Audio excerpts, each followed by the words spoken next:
There is something men refuse to see, something that shapes how women respond, how people define value, and how respect is silently negotiated. It is a truth so uncomfortable that anyone who hears it instinctively wants to deny it. But refusing it does not change its power. It only leaves the blind exposed. Is it possible that speaking too much reveals need more than personality? Could curiosity be nothing more than hunger, wearing a polite mask?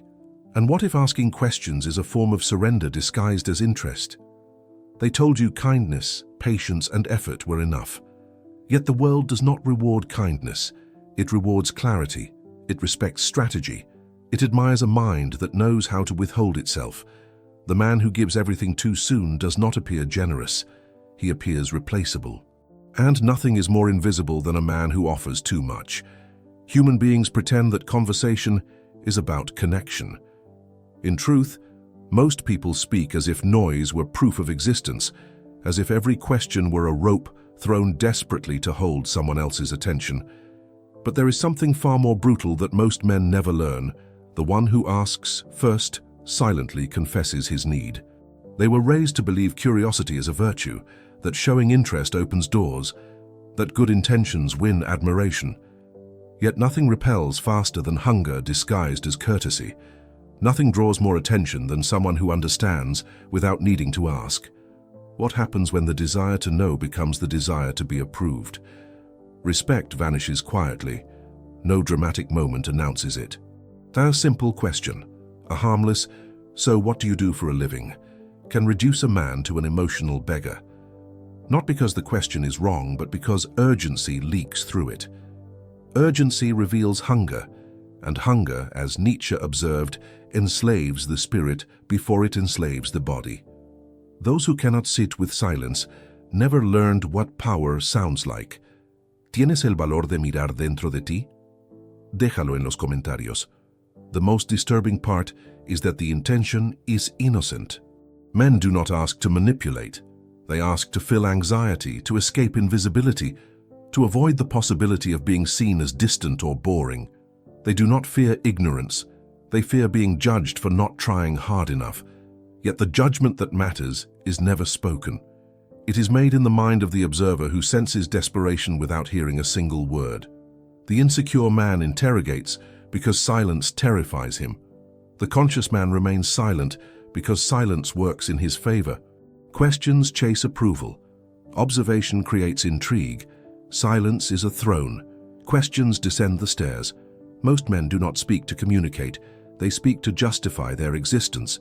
They talk to prove they matter, to demonstrate they are interesting, to beg silently for validation. A man filled with questions does not seek connection. He seeks permission to stay in the room. Jung warned that the unconscious always reveals itself without consent. And there is no faster confession than the conversation of a man who cannot bear to be unchosen. His voice trembles even when his words sound calm. His curiosity smells like need. Pero, ¿qué sucede cuando la mente deja de obedecer al deseo? Imagine the typical first encounter. His voice is light, his questions fall rapidly one after another. His smile tries to decorate everything he says. He believes he is being polite. He believes he is building connection. In truth, he is exposing that he needs something, a reaction, an expression, a sign that proves he is worthy of attention. Need is never attractive. In seduction and in politics, it is a signal of weakness. Machiavelli would have laughed at the idea that women respond to good intentions. In his world, intention holds no value. Effect is everything. The one who displays need invites indifference. The one who chases conversation becomes a servant to its rhythm. When you ask, you are not showing interest. You are asking the other person to lead. You are handing them the responsibility of keeping you emotionally alive. And leadership, whether in kingdoms or relationships, always goes to the one who can wait. There is a scene that repeats itself everywhere. A man sits across from a woman who intimidates him slightly. He wants to look calm, but his mind accelerates. He searches for topics, builds questions in desperation, as if gathering crumbs to survive. He wants to appear interested so he will not seem rude. He wants to create connection so he will not be forgotten. He wants to impress because he fears being irrelevant. What he does not understand is that she already felt his effort before he opened his mouth. She sensed it in his restless voice, in his fingertips fumbling on the glass, in the way he leans forward as if the air between them were too heavy to hold. She relaxes not because she is at ease, but because she knows she has already won. Without asking for it, he handed her the throne. He thinks he is building attraction. In reality, he is paying tribute. Schopenhauer once wrote that human relationships are driven by hidden motives we refuse to admit. That is why the man who asks too much does not seek knowledge. He seeks direction. He seeks protection from being ignored. He becomes dependent on the other person's answers because he has no center of his own. The man who does not ask is not cold. He is self-contained. He observes like someone who chooses, not like someone who begs. He does not search for clues. He forces others to reveal themselves. His silence is not emptiness. It is pressure, and pressure creates truth. ¿Y si el verdadero poder no estuviera en dominar al otro, sino en dominar el impulso de ser amado? Most men think they need questions to keep a conversation alive. They assume dialogue is a bridge, when in reality it is a battlefield. Someone will adapt, and someone will remain still. Someone will reveal, and someone will dissect. Someone will ask, and someone will define. As Nietzsche said, power does not belong to the one who wants. It belongs to the one who can afford to wait. There is an elegance in withholding yourself. A man who does not ask does not rush. A man who does not rush does not kneel. And a man who does not kneel becomes an invitation. People reveal themselves when they try to fill a silence they do not control. A single observation opens more than 10 questions. A well-placed statement becomes a mirror that forces confession. You do not say, "Do you like art?" You say, "You look like someone who has more stories in her eyes than she allows in her words." Maybe you are wrong, but your mistake does not matter. What matters is that you lead the emotional frame. You are no longer reacting to her identity. You are defining it. In doing so, you force her to enter your world. ¿Qué ocurre cuando el hombre deja de buscar aprobación y empieza a observar? The strongest influence is never loud. It does not demand affection, attention, or admiration. It simply exists with gravity. Machiavelli never admired the ruler who shouted. He admired the prince who made others behave without knowing why. Real power is not force, it is atmosphere. Silence is not absence, it is territory. The man who knows how to occupy it becomes a mirror others feel compelled to fill. They do not speak to answer. They speak to be seen. They do not reveal to satisfy curiosity. They reveal to earn the attention of someone who clearly does not need them. And that is the paradox.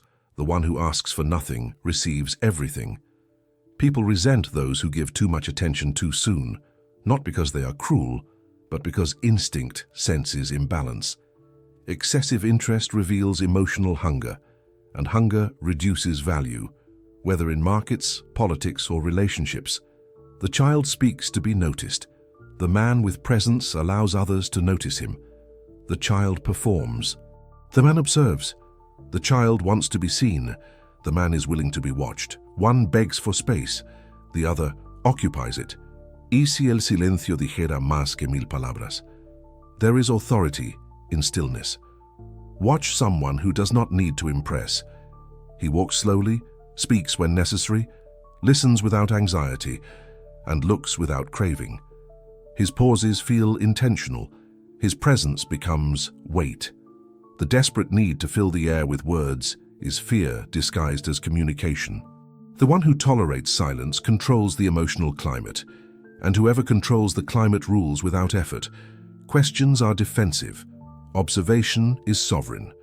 Those who flood a conversation with curiosity do not want to know. They want to be chosen. They use questions like ropes, tying themselves to anyone willing to answer, yet nothing enslaves faster than needing to be interesting.